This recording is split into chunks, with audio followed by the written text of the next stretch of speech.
오늘은 사과 먹는 방법을 바꾸면 노년에 보약도 필요 없다는 놀라운 정보를 가지고 왔습니다. 특히 노년층이 꼭 알아두시면 노년기 건강에 큰 도움이 될 수 있습니다. 사과는 늘 우리 곁에 있는 맛있고 친숙한 과일인데요.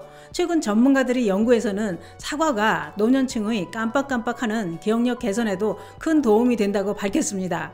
또 한 가지 놀라운 것은 90세 의사가 매일 사과를 먹을 때 이걸 함께 먹은 후 암은 물론이고 감기, 몸살, 이런 잔병 치레가 사라졌다고 밝혔습니다. 그렇다면 이건 우리도 따라해야 합니다. 그래서 준비했습니다. 노년엔 사과를 먹을 때 어떻게 먹어야 기억력도 살리고 늘 골골하게 만드는 감기, 몸살, 이런 잔병 치레가 사라지는지 몽땅 알려드리려고 준비했습니다.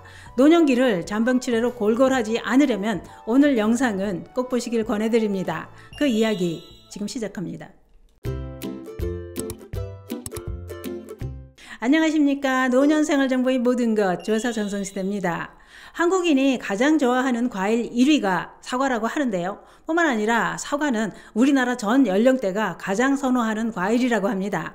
맛있어서 다들 좋아하는 건데요. 그런데 사과는 맛만 좋은 게 아니죠. 유럽 속담에 하루에 사과 한 알이면 의사가 필요 없다 라는 말이 생겨날 정도로 사과는 우리 건강에 큰 도움이 되는 과일입니다. 또 이런 말도 있죠. 아침에 먹는 사과는 금이고 밤에 먹는 사과는 독이다 라는 말이 있는데요. 정말 그럴까요? 사과는 언제 먹느냐에 따라 그 효능이 다르다고 합니다. 어떻게 다르냐? 우선 아침에 먹는 사과가 금인지부터 알아볼까요? 아침 공복에 사과를 먹으면 탄닌과 펙틴 성분에 의해 위장 활동이 활발해져서 배변 활동을 촉진시켜줍니다. 그렇기 때문에 변비가 있는 분들은 아침 공복 사과는 금입니다. 또한 아침 공복 사과는 몸속에 쌓인 독소를 배출시키는 작용과 함께 사과에 함유된 유기산은 에너지 생성에 큰 도움이 된다고 했는데요. 그렇기 때문에 기력이 떨어진 노년층과 독소를 배출하는 기능이 떨어진 노년층의 경우는 아침 사과가 금입니다. 그러나 공복에 사과를 먹으면 사과에 함유된 유기산 성분이 위를 자극해서 속이 쓰릴 수 있죠. 그래서 위가 약하신 분들은 물을 마시고 나서 드시는 게 좋습니다. 그러면 사과를 저녁에 먹으면 왜 독이 된다고 알려져 있을까요? 그 이유는 사과의 풍부한 섬유질이 장에 부담을 주고 유액 분비를 촉진해 숙면을 방해하기 때문이라는 겁니다. 그런데 밤에 먹는 사과가 무조건 다 독이 되는 것은 아니라는 겁니다. 왜냐? 잠들기 전 사과를 먹으면 산성화된 체질을 중성으로 돌려놓고 감기나 호흡기 질환에 걸릴 위험을 낮춰주기 때문이라는 겁니다. 그런데 유기산 성분이 들어있는 사과를 아침에 먹으면 소화기관을 활성화시키고 신진대사를 안정시켜 잠이 덜 깬 두뇌 활동에도 큰 도움이 된다고 했는데요. 최근 미국 컬럼비아대 연구에서 사과에 함유된 플라바놀 성분이 심장 기능을 개선해 혈압을 낮추고 뇌 기능을 향상시키는 것이 연구를 통해 확인되었다고 밝혔습니다. 특히 사과에 함유된 플라바놀 성분이 기억력 개선에 도움이 되는 성분으로 노년기 정신건강을 유지하는 데 큰 도움이 된다고 했습니다. 그 밖에도 사과에는 펙틴 성분이 풍부하게 들어있다고 했는데요. 펙틴은 장의 기능을 활성화시켜 변비에 큰 도움이 됩니다.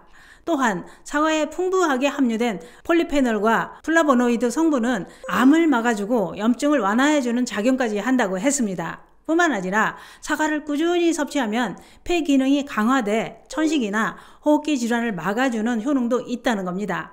또한 담배를 피우는 사람도 사과가 도움이 된다고 했는데요. 그 이유는 사과에 함유된 플라보노이드, 케르세틴 이런 성분이 폐 기능을 강화시키고 매연이나 오염 물질로부터 폐를 보호해주는 효능이 있기 때문이라는 겁니다.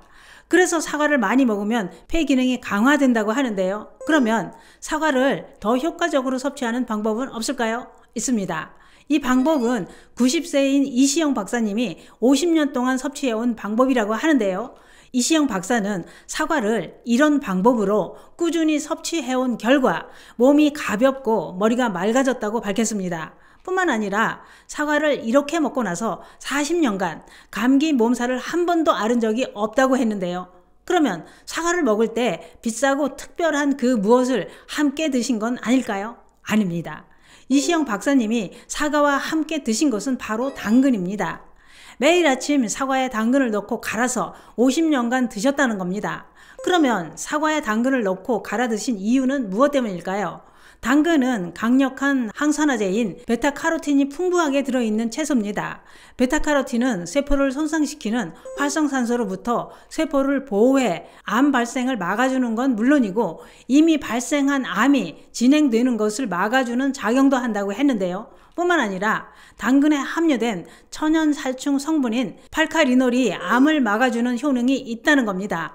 이런 당근을 암을 막아주는 폴리페놀과 플라보노이드가 풍부한 사과와 함께 먹으면 시너지 작용으로 더 좋은 효과를 발휘하기 때문에 함께 드신 겁니다. 그 외에도 사과와 당근을 함께 먹을 때 몸에 필요한 약 30종류의 비타민과 약 100종류의 미네랄을 섭취할 수 있다고 했는데요. 그러면 사과와 당근은 어떻게 먹느냐? 섭취 방법도 아주 간편합니다. 우선 사과 1개, 당근 2개를 준비해서 껍질째 씻어서 물에 5분 정도 담갔다가 흐르는 물로 잘 씻어 툭툭 잘라 준비합니다. 당근은 익혀야 되는데요. 당근을 익히는 이유는 당근에 함유된 파이토케미컬은 셀룰로스라는 단단한 막으로 둘러싸여 있어서 생으로 먹으면 흡수율이 5% 정도밖에 안 된다고 합니다.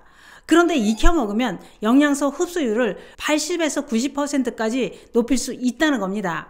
익히는 방법은 찜기에다 5분에서 10분 정도 쪄서 씨를 제거한 사과와 함께 갈아 드시면 되는데요. 번거로우신 분들은 당근을 미리 쪄서 냉동실에 보관해 두고 갈아 드시면 됩니다.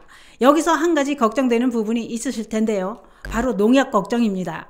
식약처 조사에 의하면 사과를 식초나 소금물에 담그면 영양소가 손실될 수 있으니 그냥 수돗물에 5분간 담갔다가 흐르는 물에 30초 정도 씻는 게 가장 효과적이라고 했습니다. 사과 꼭지 부분 움푹 들어간 곳에 농약이 남아있는 경우가 많으니 특히 이 부분을 신경 써서 잘 씻어야 합니다. 오늘은 보약이 되는 사과 섭취 방법에 대해 알아봤는데요. 당근을 쪄놓고 사과와 함께 갈아 드시면 노년에 많이 발생하는 암을 막아주고 늘 골골하게 만드는 잔병치레도 사라집니다. 감사합니다.